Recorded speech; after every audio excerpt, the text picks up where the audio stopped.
Premium Times, The Nation, Daily Trust, Daily Post, and as much as we can touch this morning. And on our first story. All right, let's quickly look at Daily Trust newspaper this morning. There are quite a number of headlines here on the front page of the paper, and let's take them one after the other. This says litigation unprepared for you, Tinubu tells Atiku. Saturday Post worst since 1999 will be challenged in court. Atiku is actually making that particular declaration. Among the headlines here is also saying Obi baptism and the Kingmaker president-elect. And Mott says conversations with the president-elect, you must do more on gender-based violence. And of course, details in the papers talking about the Daily Trust newspaper this morning, the many misuses of 2023 general elections. And still on the front page of the Daily Trust newspaper this morning, this says, I'll prove that I defeated Tinubu. Obi is saying that police sergeant shoots self, lover in Kwara. Wow, incredible. And it says senators fault Lawan's claims on e-result transmission. And let's take one more before going to another paper this morning. And still talking the 2023 elections, River will vote for me. All right, that's actually before the elections. And that's about it from the Daily Trust newspaper this morning. And moving to the Premium Times, our first story, Nigeria decides 2023, Atiku rejects result of presidential election, says poll must be challenged. Peter Obi could not have won presidential election. Atiku. Timeline, Naira redesign policy from inception to Supreme Court judgment. Tinubu moves to placate aggrieved presidential candidates. Official. Nigeria decides 2023. Obi rejects election results. Vows to challenge process in court. Brain drain. DRPC. Experts. Others discuss implications on Nigeria's health sector. Away from that, Nigeria decides 2023. You didn't win presidential election. Tinubu campaign replies Peter Obi. Chrisland student, Lagos confirms autopsy report set for court action. Peter Obi could not have won. Okay, I've taken that before. This one also says Nigeria decides 2023. UK, US congratulates Tinubu. Want electoral irregularities addressed. And one more story. While we move to another one, 2023 elections, 4 major factors that led to Atiku's loss. All right, now to the Punch newspaper this morning. On the front page of the Punch newspaper, this says Atiku Obi refused to concede defeat, begin legal battle. And we have Kwara cop kills lover self after row. Autopsy confirms Chrisland people electrocuted. Lagos and mother is coming up with that.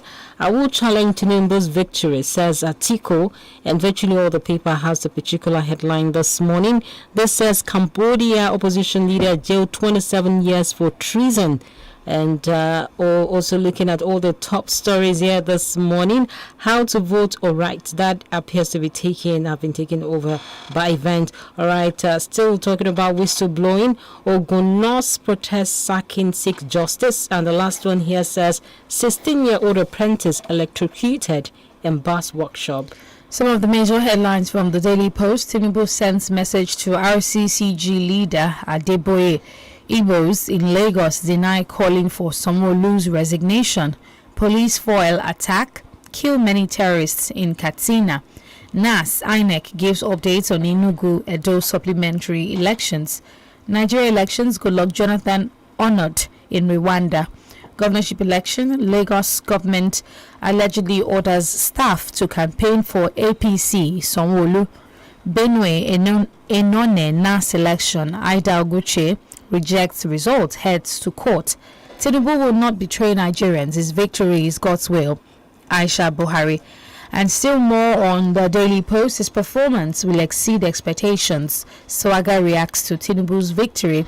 Tinubu's victory, Atiku Obi told to work with APC. It took our votes in the southeast, south. Atiku sends message to Peter Obi. And finally, Jonathan's King's men congratulate Tinubu, calls for inclusive government.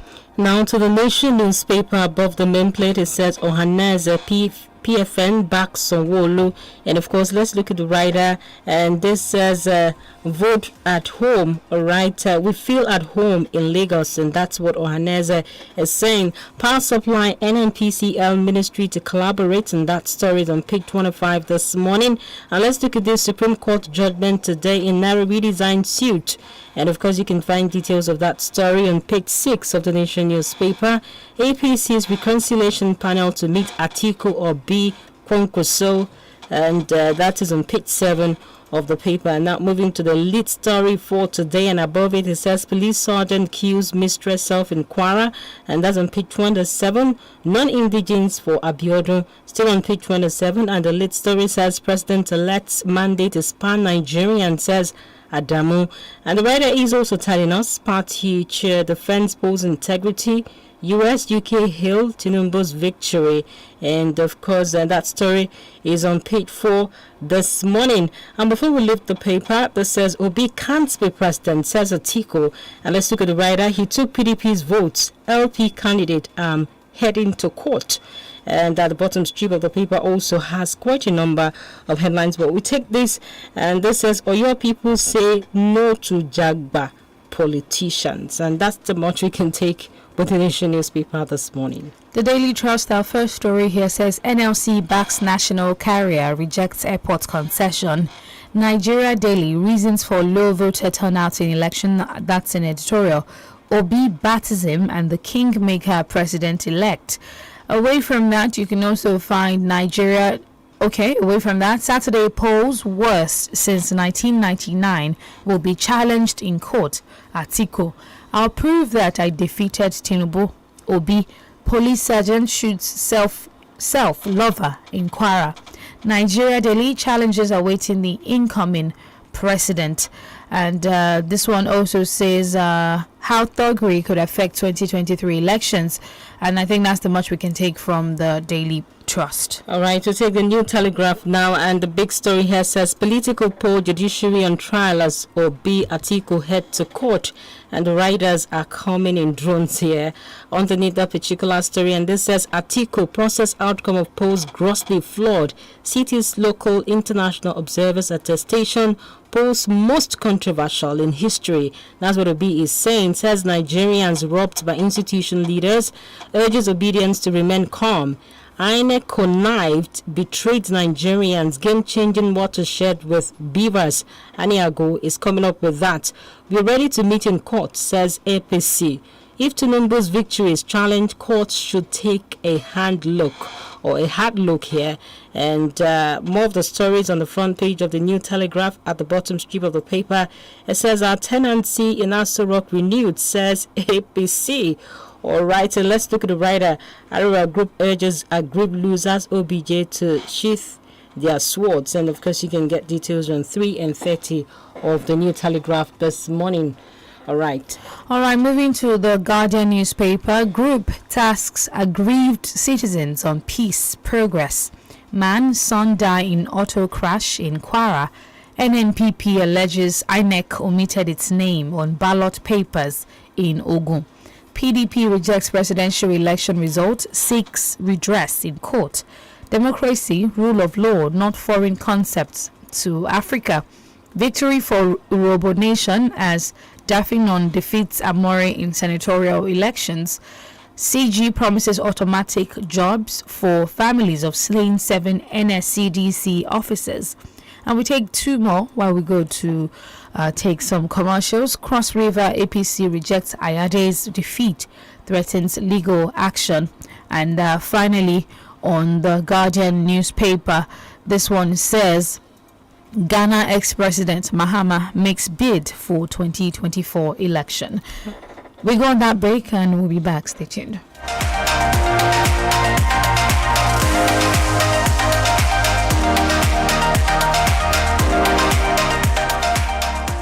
32 FM 94.9.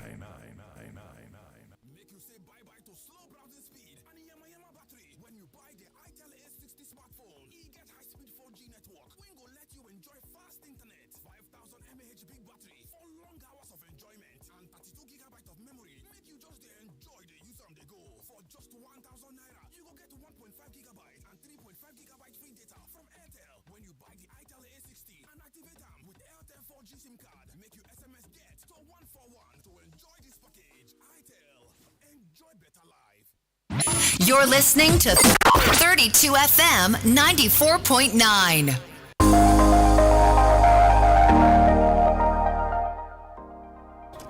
All right, and we're back with the analysis, and Professor Oluwajedokun joins us this morning. I'm Adenike Ademuwagun. I'm Gbolabo, famous school. Prof, it's good to have you.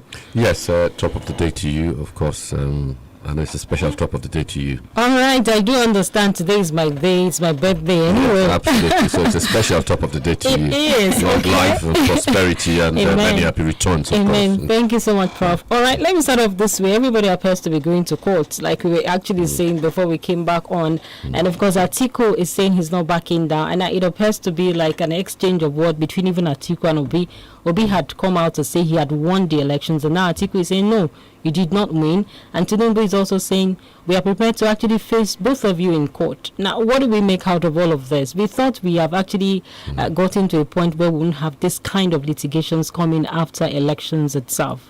Yes, well, I don't think we've passed that stage. I think every election in Nigeria, particularly at the presidential level, is litigated.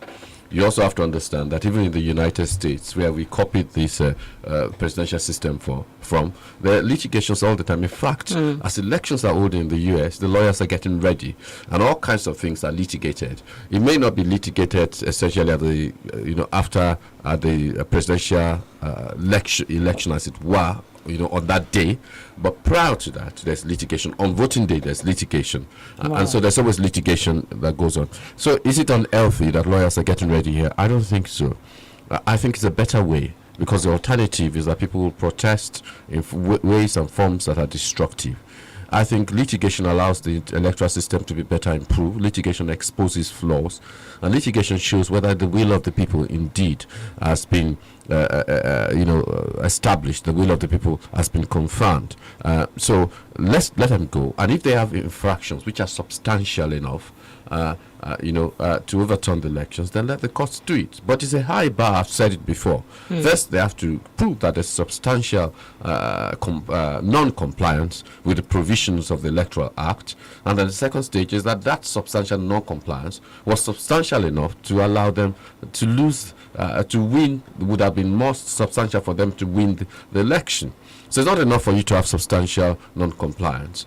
It's possible that you have, and you fall short of winning, but that it must actually be that great that if the provisions have been fully complied with, you would have won the election. Now, Prof, before we go ahead away from this particular issue itself, and I wanted to ask on this 25% stake. Now, it appears that it has been a major issue even among these politicians who are frontliners during these elections. It appears that Atiku is saying you cannot win just FCT and certain part of the southeastern state and say that you can actually outrightly win the elections. That the stake is 25%. And now, the issue of the FCT not being a state is also an issue that cropped up as a result of all of these instances. In the face of the law, how do we address this?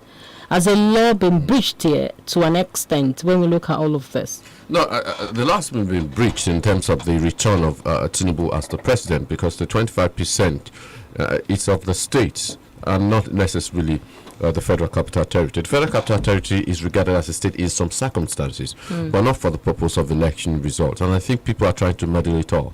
Buhari did not win the Federal Capital Territory, and I can point to one or two people who did not win votes in the Federal Capital Territory and were still declared as president. I think it's a red herring. I think a more fundamental issue is who out of each of them is able to claim that they had the spread and that they also won enough. And Obi's position may not be that he necessarily would have won, but that he would have had enough, for them to have gone into a runoff. Why I say that? It's possible that Obi could have had, the majority of the votes, but what has not been proven is that he would have the spread, so he still has a high bar, to establish. First, he has to establish that he would have had more votes than any of the candidates. Then, that he would have had the spread, which would have qualified him to be the president or to be declared the president of Nigeria. I think you already partly touched one of my questions that I wanted to ask. This headline says Obi rejects election results, vows to challenge process in court. Now, Peter Obi had his first official reaction to the results of the 2023 presidential election yesterday. He was said to have also teared up on national television while he was making some points. And some Nigerians are saying that Obi has no right to contest the election results because he came third and not like second. He didn't come second like the PDP, and that should be the PDP's place. The PDP should be the only party contesting the results. Do you agree? No, because it's so close. 6.6, I think. That's for Atiku. I need to be corrected on that, and I think will be 6.1 million. It's very close. And of course, if Obi feels that he has the substantiality, that he has substantial votes, that would have made him the president if the infractions had not occurred, if the breaches had not occurred, then of course he can go for it. Both of them have a claim. It's not one or the other. It's so close. If Obi had something like 2 million or 3 million or something like that, then you could argue that why is he wasting his time, from that point of view. But he has legitimate concerns. He's claiming that in Rivers and indeed many states around the country that there are infractions which maybe would have given him a hedge, But the challenge for Obi is that even if he proves in states like Rivers, possibly Cross River and Akwa Ibom, will it get him enough 25 states, 25% in 25 states, or is it 26 states as the case might be? That's the problem, and that's the bar. It's a high bar. So he would have to go to all those states and prove that in all those states he had more than enough to get him 25, apart from the total votes. Whereas Atiku has it easier because he won more states, you understand? And if Atiku can prove also in terms of the number of votes, you understand that he would have had more than Tinubu as well as the spread. So I can say Obi shouldn't. Now he has come out to talk about how contesting. Do you think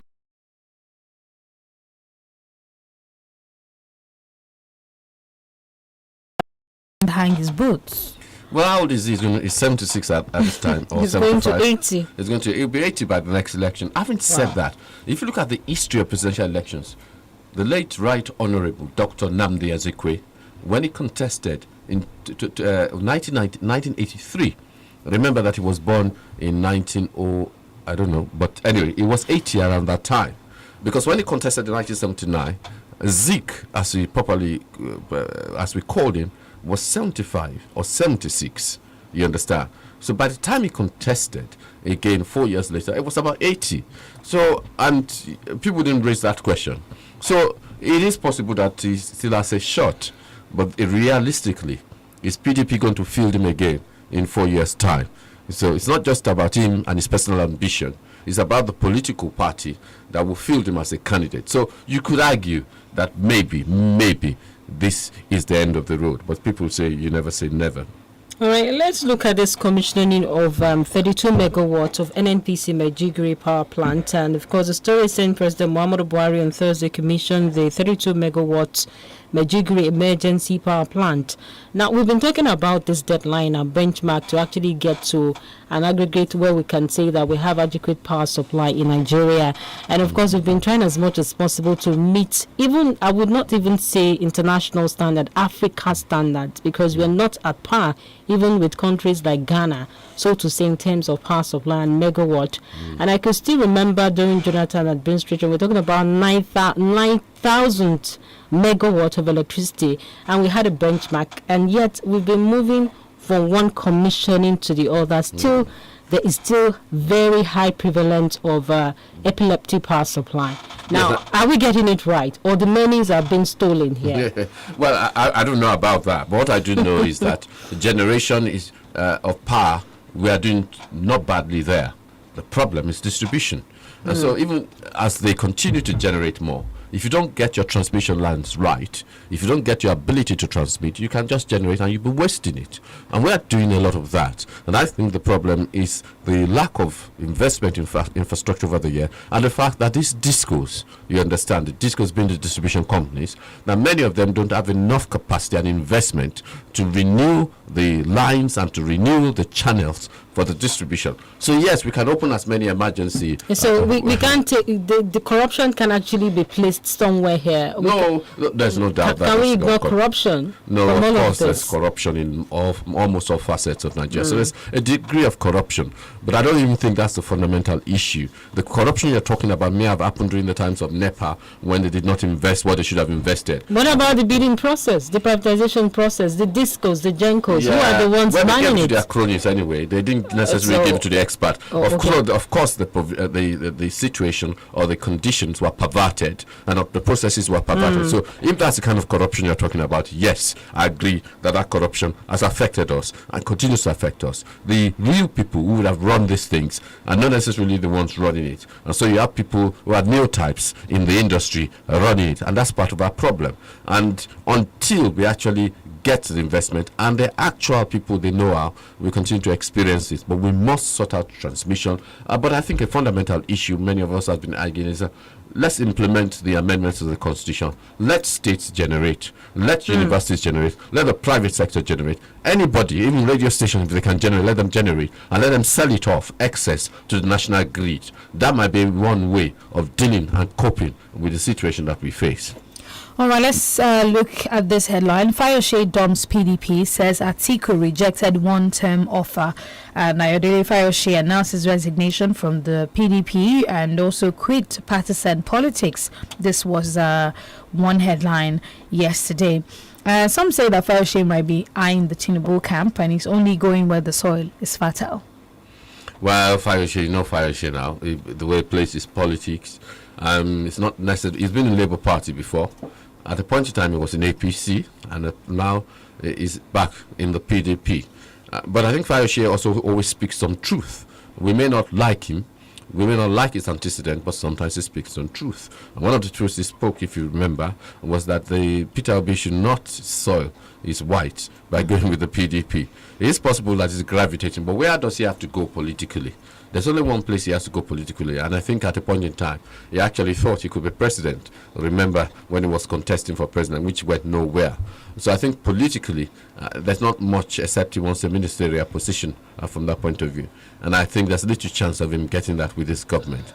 So I think he still wants relevance, and we'll see how he might find the relevance. But you can't underrate Fayose. He has a way about him. All right, now, would we now say that the PDP is in comatose? Because obviously, if Fayose could go to a national TV and say that the PDP has failed in all facets, and it looks as if the party is dead from what Fayose is actually positioning in front of what the public could actually make out of what he said as at yesterday. Now, would we say the PDP has lost its chances 16 years and is trying and struggling to get back what appears to be the popularity of the people here? No, I think you could argue that that's not correct. You could argue that the PDP came very close to APC in these elections. You could argue that they won more states than at least Peter Obi, and they were very close. They won in the southwest, they won in the south-south. Some will say that they won in the core north, from that point of view. So they're not far off. But having said that, many people would argue that they've not been an effective opposition party. If they were effective, then there are many opportunities that were lost, from that point of view. So if it's as a opposition party, many argue they've not been effective. But if it means they're dead in the water, I think it's too early to say they're dead in the water. I think they're still viable. But if they do not watch it, then the ascendancy of the Labour, because of the youth movement, is likely to push them, or put them rather, on the back foot. So it is true that PDP has its own problems. It is true they've been out of government for a while, but it doesn't mean that they're not viable as a political party. I think they need the right vision, the right leader, and I think they need to be professionally run, like all other political parties, but more particularly the PDP, if it intends to be a party of government. All right, in the future. I just wanted to add this to it. Now, the U.S. is telling the INEC, that's our Independent National Electoral Commission, here to address concerns of March 11 polls, ahead of that March 11 polls, which is the governorship elections and, of course, State House of Assembly elections here. Now, the IREF is a major issue, and, of course, arrival of electoral materials also became an issue during this last election that we had. Now, how much more can INEC keep to the rules and principles of the electoral process? Because they have said that election results will be transmitted directly from the polling unit, which never happened on that particular day.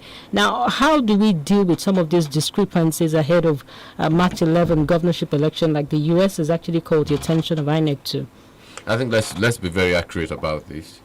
It's not true that it wasn't transmitted electronically and immediately. It was done so in the Senate and the House of Reps. But when it came to the presidency, that's when you are correct to say that it wasn't transmitted, which is a bit funny, isn't it?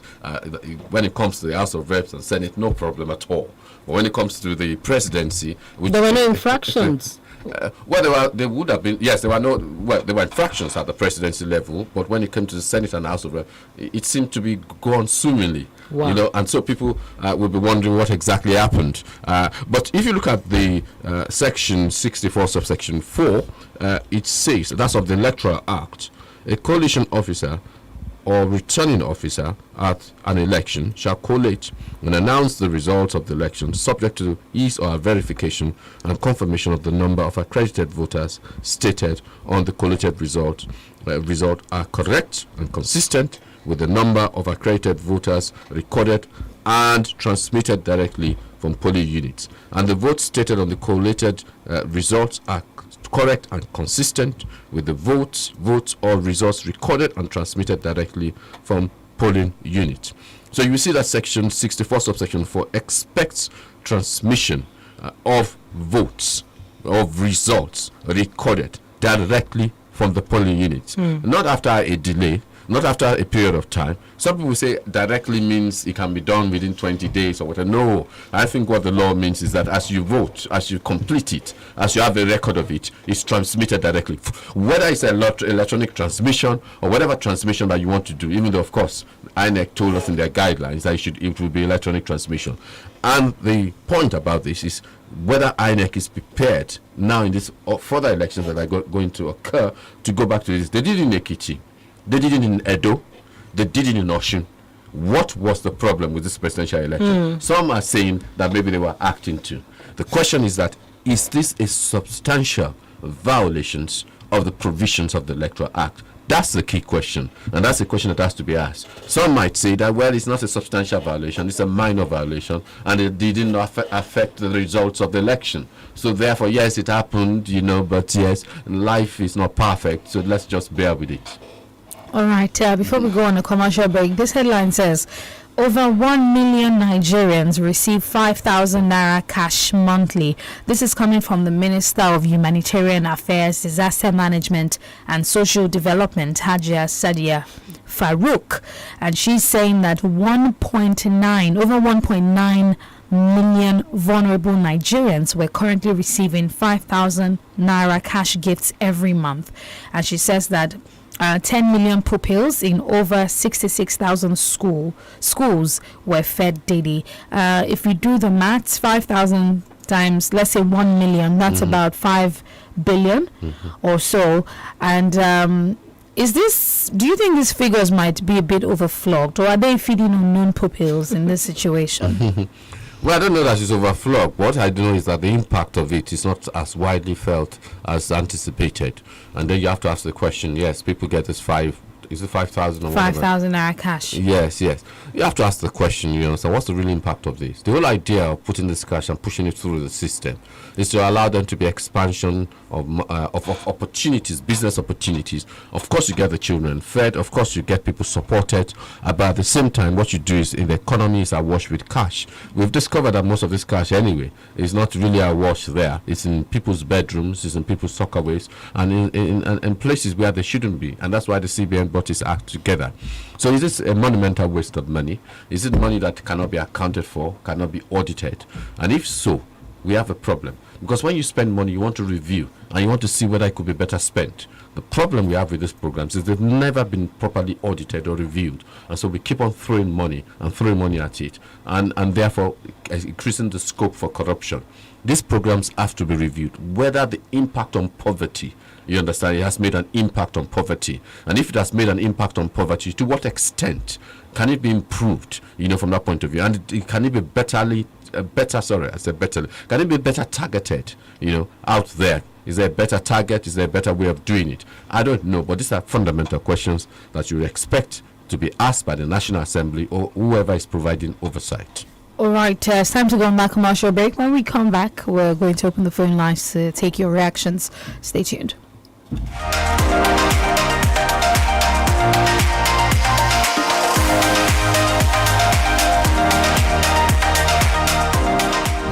You're listening to 32 FM 94.9.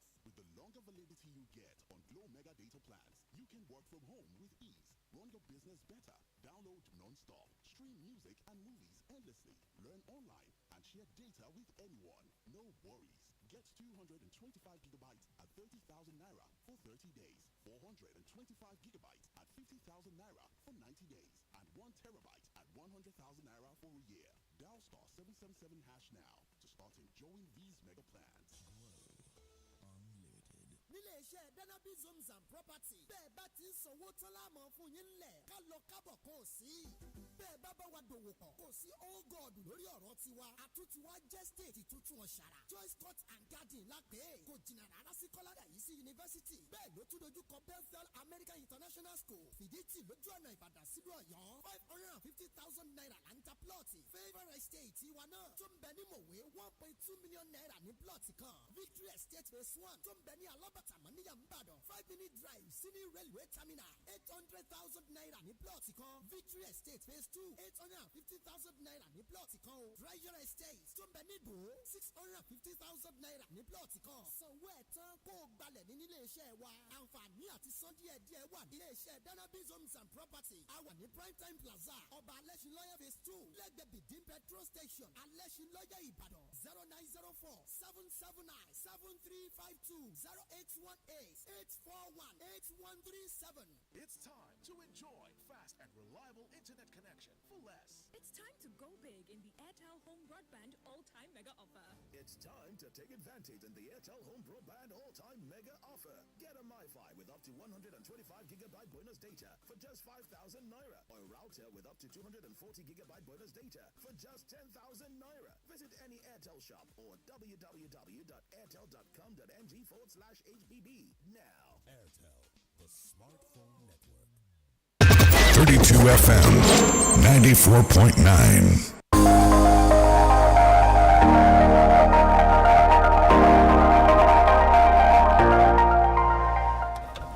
Zero 0705 500949 and 0809 7949. Hello, good morning. Hello, good morning. My name is Benjamin from Akata. Now, Adida Mohammed, what was her name? She said, like 1 million Nigeria don't give 5,000 naira monthly. My question is, can we have their data? Where are they living? Can we have their account? Let me have the payslip of the money being paid to them. I think this is scam of the director to me.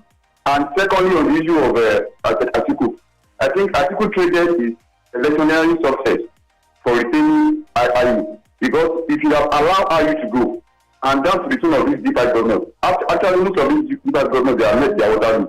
Like the governor in Benue State, he has lost his entire seat, and some of the other D5 government as well. I only pray that Governor Makinde will not be affected. Thank you very much. All right. Thank you. Hello. All right, do call us back 0705 500949 and 0809 7949. Hello. Hello, good morning, Adenike. Good morning. Prof, good morning. And Prof, happy birthday to you. I couldn't say that yesterday. Yeah.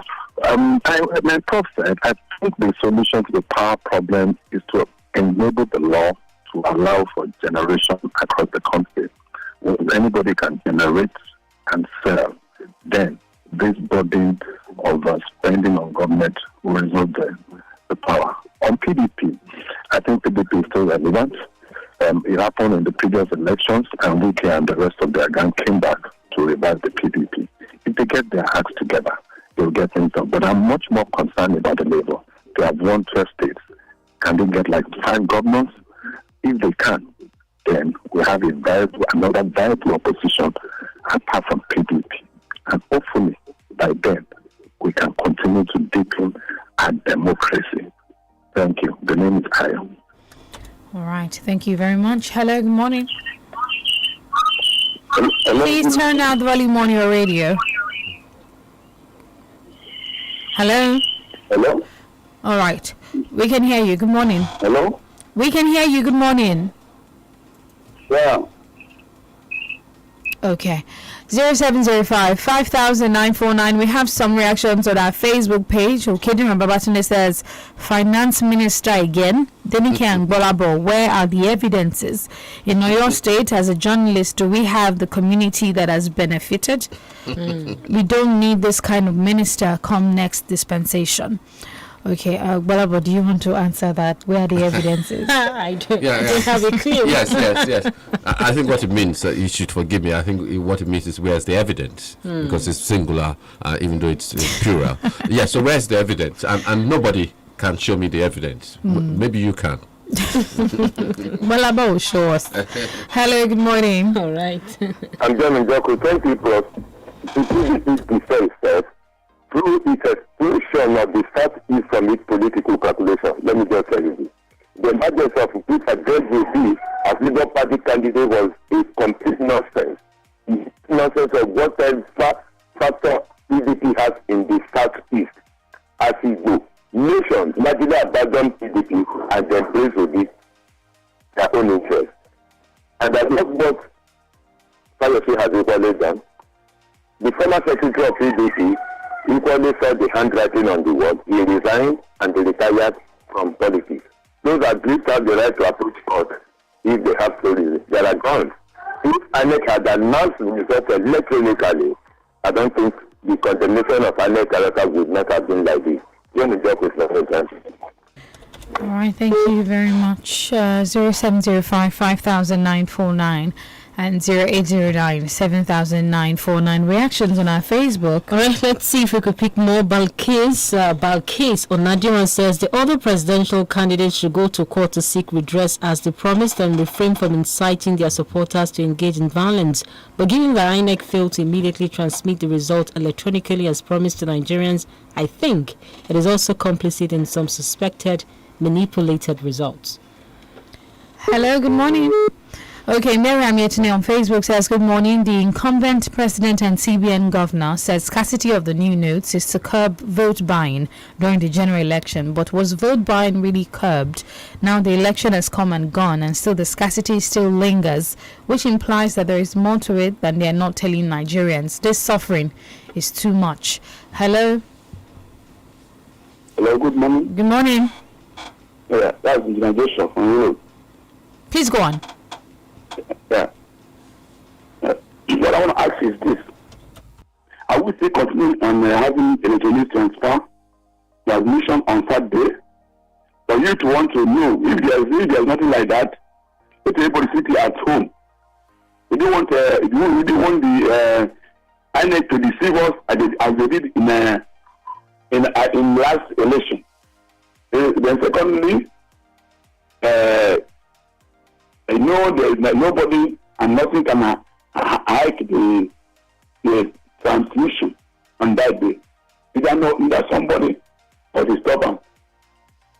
So if you do that, please know so you can start home so that you know much problem in the court.